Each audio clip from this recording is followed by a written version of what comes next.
The mayor said, right? The what? This is what the mayor said, or what are you? No, Darren Bates. Mayor did not have a conversation with Darren Bates. With David Pitstop, the gentleman that was here that is. Yeah, that has some issues. Yeah, go ahead. What is he have? He promotes the worst way possible to get funding for the county. What's the best way possible to get money from the county? Not my place to tell you. Do you know? Where do you get money at? What's your solution? For one, you need to go ahead and cut all the slush out of the bond or the issues or the departments. Just like that $350,000 tech line, $120,000 just for fluff. Okay. You need to go ahead, go back, clean out the rainy day fund and make that what it's supposed to be, is when there's a problem, you can go ahead and pull out of it. Instead of padding your own little departments. Rainy day fund. Say what? There is very little money in the rainy day fund. There's, $27,000. I think it's rainy day. But you need to cut the budget more. Rainy day is 1,180. When you have to provide services and you need technical support or computers, No, that's right. electronic equipment, and someone sends you a bill, how are you going to cut the budget? 245.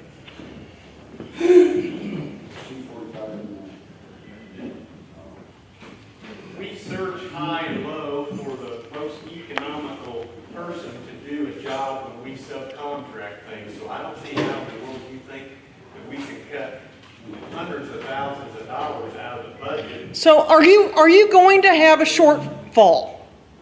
Are you having a shortfall this next year? Don't know yet. And you're going to go ahead and preemptively raise taxes so that you can maybe, deal with a possible shortfall.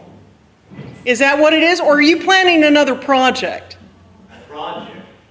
What do you mean project? Jail project, construction project. Is that what you're trying to We do? have plenty of jails right now. We got one jail. Well, I would say, but that's, that was before too.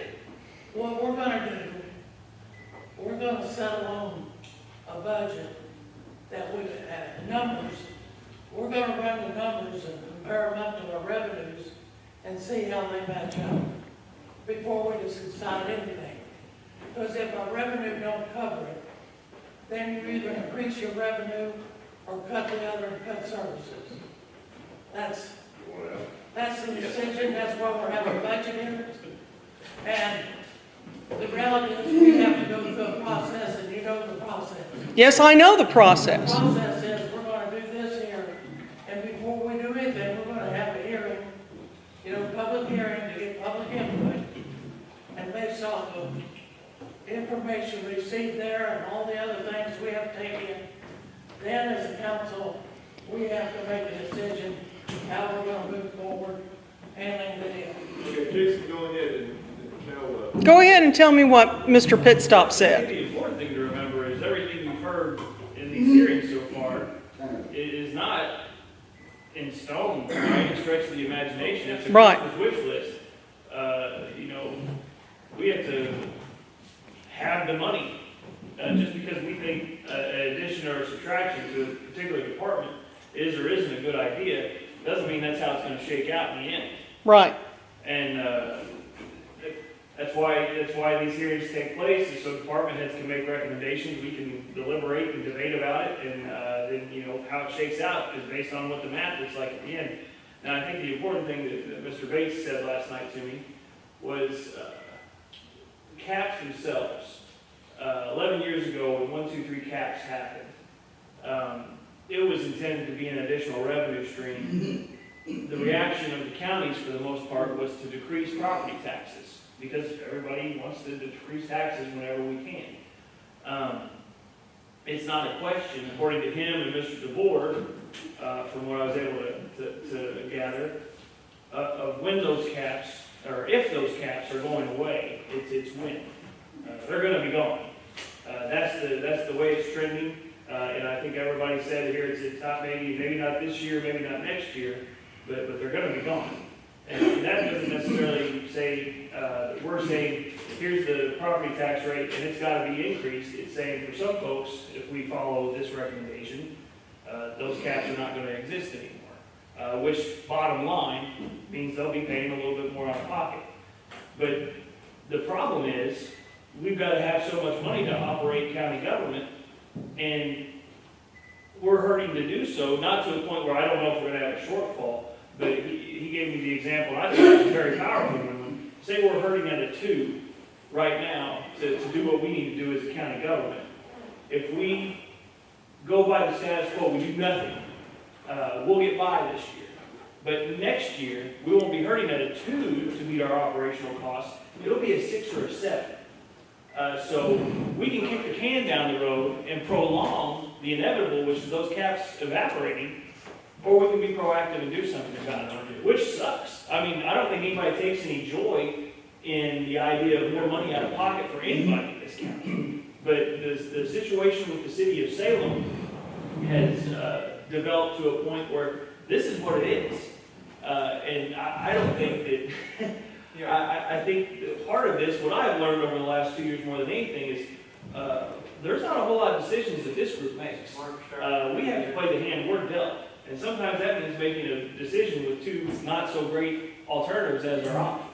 And that was pretty much the long and the short of our conversation we had. But it was pretty eye-opening for me to kind of, when Darren talks, there's a lot of information that comes out very quickly.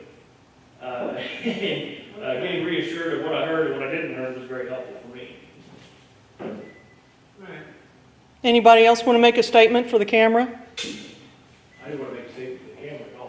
Okay, talk to you later. While we got a second, since most of you all are here, I want to introduce you to our new deputy in our office. Hello. This is Tiffany Cotton and Sons. You got Commissioner Rick Roberts over there, you got Commissioner Preston Shell, Councilmember John Rebel, Councilmember Ben Bowling, Attorney Mark Clark, You spoke yesterday. and Councilmember Todd Ewan, Councilmember Jason Nelson, Councilmember Rondell Rishaber, and of course, Alderman Bales. Nice to meet you. Nice to meet you. I figured it'd be nice to put a name to the paychecks you're cutting. Yeah, it is nice, really. So, Welcome. Thank you. thanks, Tiffany.